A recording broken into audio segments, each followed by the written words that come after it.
Halo semuanya, saya Owen dari Otech dan dalam video ini saya akan melakukan sebuah unboxing untuk motherboard Asus ROG Strix B450i Gaming. Dan ini adalah sebuah motherboard ITX untuk Ryzen, yaitu soket AM4 dari AMD.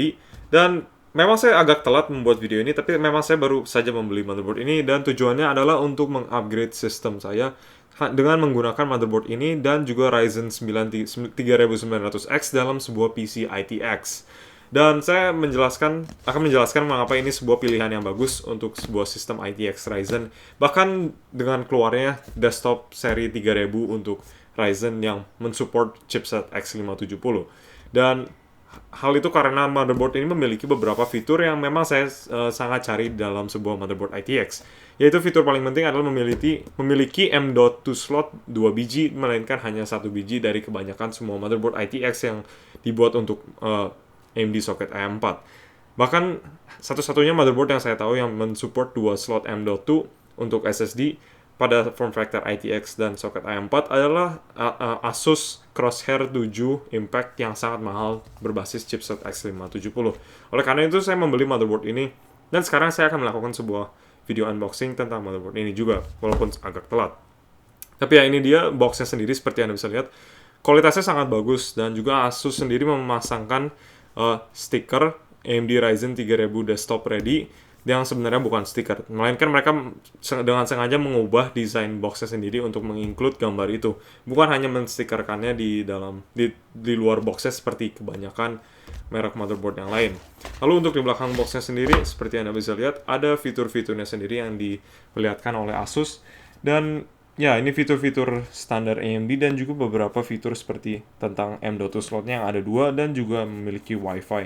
Dan ini adalah form factor ITX yang size-nya adalah 17x17 cm. Dan itu saja untuk fitur-fiturnya yang seperti Anda bisa lihat. Kalau ingin melihat lebih detail, bisa di-pause saja. Mari sekarang kita buka boxnya dan lihat seperti apa dalam box ini dan juga motherboardnya sendiri. Seperti Anda bisa lihat, motherboardnya sendiri ditaruh di atas boxnya sendiri dalam sebuah plastik anti-static. Dan saya akan taruh motherboard di pinggir dulu. Dan mari kita lihat aksesori di dalam boxnya dulu. Jadi untuk boxnya sendiri, seperti Anda bisa lihat, beberapa layer.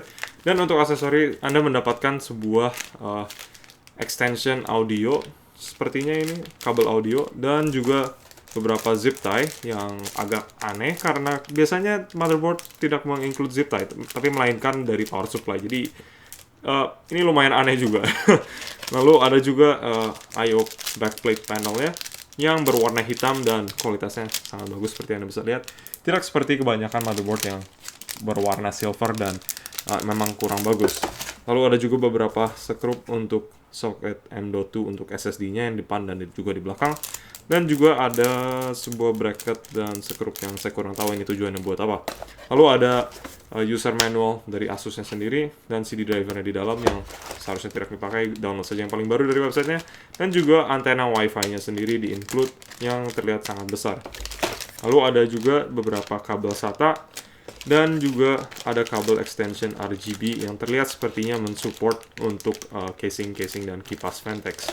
Dan juga Anda diberikan beberapa stiker ROG dari Asus yang terlihat lebih keren. Jelas menurut saya ini lebih keren daripada stiker yang di-include oleh Apple yang sangat bosan. Jadi mungkin kalau beli motherboard seperti ini, Anda bisa memasangkan stiker ini pada mobil Anda atau apa seperti orang yang menggunakan stiker Apple. Tapi sekarang ini juga ada satu lagi aksesori terakhirnya, yaitu mereka memberikan sebuah kertas ROG yang bertuliskan berterima kasih telah membeli produk mereka dan juga belakangnya terlihat sangat bagus dengan desain ROG-nya. Tapi ya itu saja untuk aksesori yang di-include di boxnya. Mari sekarang kita lihat sendiri motherboardnya seperti apa dan melihat mengapa saya memilih motherboard ini. Iya, mari kita keluarkan motherboardnya dari plastik anti-statiknya. Ya, dan seperti Anda bisa lihat, desainnya sendiri motherboardnya sangat bagus.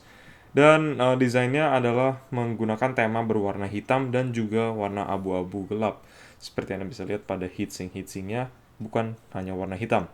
Dan ada tulisan Strix-nya. Jadi Anda bisa lihat heatsink ini juga lumayan besar untuk bagian VRM atau voltage regulatornya.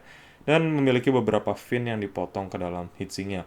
Tapi karena motherboard ini juga memiliki power stage untuk VRM-nya, jadi seharusnya mereka cukup efisien dan heatsink ini akan mencukupi. bahkan walaupun tidak memiliki pin yang terlalu banyak.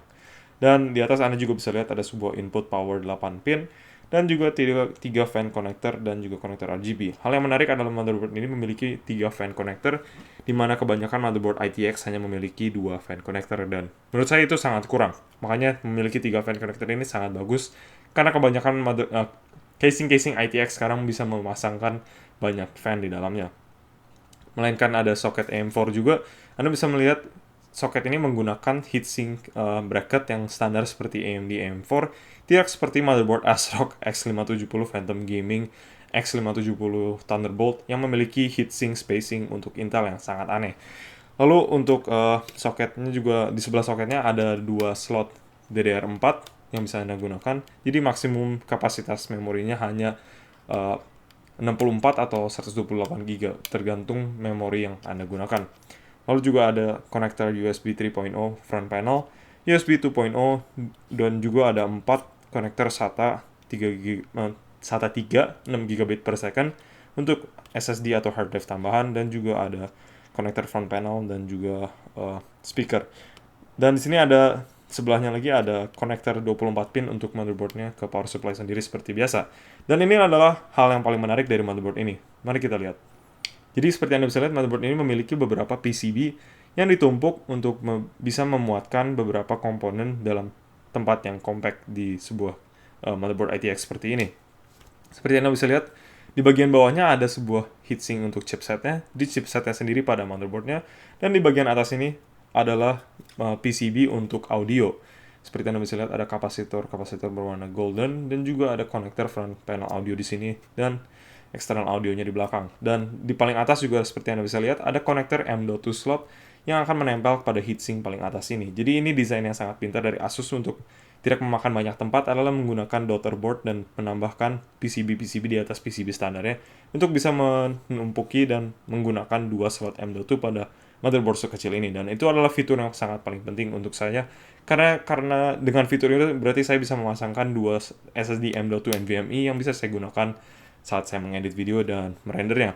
Lalu untuk bagian belakangnya, Anda bisa lihat ada beberapa konektor USB 3.0, USB 3.1, dan juga Ethernet jack yang digunakan menggunakan Ethernet adapter dari Intel. Jadi seharusnya performanya sangat bagus, dan juga WiFi adapter di sini, dan audio input dan output, dan juga ada sebuah HDMI. Tapi ya itu saja untuk video unboxing motherboard ini. Tidak ada banyak hal lain yang saya bisa bahas tentang motherboard ini sekarang karena saya belum mencobanya.